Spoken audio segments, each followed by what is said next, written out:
In this question, we've been told that the probability of Matthew being late to school is 0.15. We've been asked to find the probability that in the next 25 mornings, he will arrive late to school with these different occurrences. The first thing to recognize here is that we have a binomial distribution. We're not told, but it fits the criteria. We have a fixed number of trials, the 25 mornings coming up. We have a fixed probability of success to 0.15, and we can assume that the probability of arriving late on one day is independent to the other. Without us assuming that, we don't really have any model to work with to get any sort of sensible answers. So it is safe to make that assumption in this instance. Let's just start with stating the distribution. So x follows a binomial distribution where n is 25 and p is 0.15.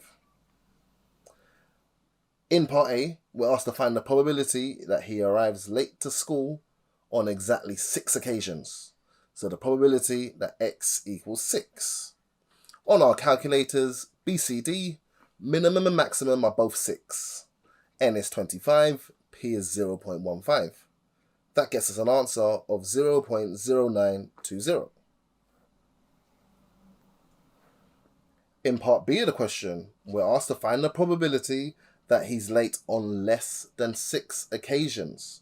So the probability x is less than 6. We immediately rewrite this as the probability x is less than or equal to 5.